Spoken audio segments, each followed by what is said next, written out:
Target बना लो यार कि 30 क्वेश्चन, 40 क्वेश्चन, 50 क्वेश्चन, जो आपको कंफर्टेबल हो वहां से शुरू करो। हर हाल में डेली करना है, मतलब करना है। जब तक कंसिस्टेंट नहीं होंगे तब तक आपका सिलेक्शन नहीं होगा, ये बिल्कुल तय मान।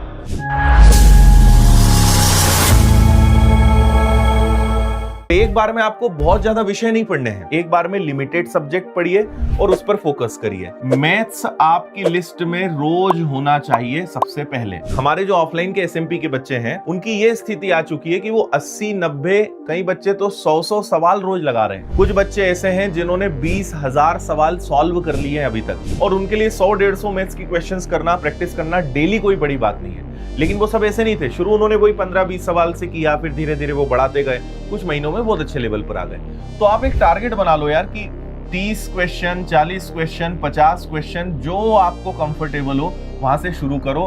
हर हाल में डेली करना है, मतलब करना है। आप एक टारगेट कर लो कि यार मन हो या ना हो, अच्छा लग रहा हो या ना लग रहा हो, जो भी उस दिन हो कोई फर्क नहीं पड़ता, प्रैक्टिस करनी है। इसी को कंसिस्टेंसी कहते हैं भाई। इसके बिना आप सिलेक्शन नहीं ले पाओगे। और ये वो चीज है कि कुछ लोग पहले दिन से अडॉप्ट कर लेते हैं, कुछ लोग 6-6, 8-8 महीने, 1-1 साल लगा देते हैं, लेकिन कंसिस्टेंट नहीं हो पाते। जब तक कंसिस्टेंट नहीं होंगे तब तक आपका सिलेक्शन नहीं होगा, ये बिल्कुल तय मान लो। पहले तो उसको रोज की आदत में लेकर आओ और फिर उसको चैलेंज बढ़ाते जाओ। आप कोई एक्सरसाइज करते हो, रनिंग करते हो, वॉकिंग करते हो, जिम जाते हो, कहीं भी आप जाते हो, तो पहले आप धीमी शुरुआत करते हो, फिर आपको लगता है कि हाँ यार अब 20-30 किलो वजन में उठा लेता हूँ, चलो अब 40 का ट्राई करते हैं। 40 हो गया, चलो 50 किलो का ट्राई करते हैं। वो नियम हर जगह लागू होता है। तो आप एक आदत बना लो कि मैथ्स रोज करना है। और मैं फिर कह रहा हूं, मैथ्स बहुत इजी सब्जेक्ट है, आप बहुत अच्छा इसमें कर लोगे, कहीं दिक्कत नहीं आएगी।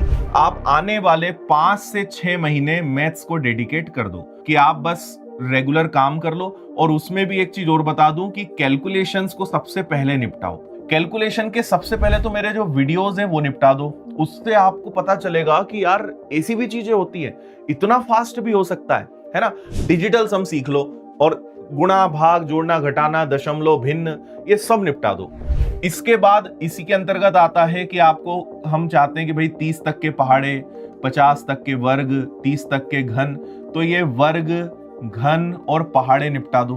तो मैथ्स अच्छा करने के लिए एक होमवर्क करना पड़ता है, कैलकुलेशन को अच्छा करना। आपका आज से टारगेट बना लो कि एक चैप्टर के कम से कम एवरेज 400 क्वेश्चंस लगाने हैं। किसी चैप्टर में, जैसे कुछ छोटे चैप्टर्स होते हैं, तो जैसे ट्रेन है, नाव धारा है, ये छोटे चैप्टर्स हैं, इनमें 200 भी सवाल लगाओगे तो चलेगा। लेकिन कुछ चैप्टर्स बड़े हैं, जैसे ज्योमेट्री है, मेंसुरेशन है, नंबर सिस्टम है, इनमें आपको 500-600 सवाल लगाने पड़ सकते हैं। तो मैंने औसत दे दिया आपको, एक एवरेज दे दिया 400। तो आपको 12,000 सवाल लगाने ही अपनी जिंदगी में, अगर गवर्नमेंट जॉब निकालना है तो आपने अगर ये काम कर लिया ना, तो आप समझो कि आपने अपने सिलेक्शन की लगभग, सिर्फ मैथ्स विषय और रीजनिंग विषय की बात कर रहा हूं, यानी आपने अपने सिलेक्शन की 60 से 70% तैयारी आपने कर ली। इतनी बड़ी बात है ये, इतनी काम की चीजें हैं ये।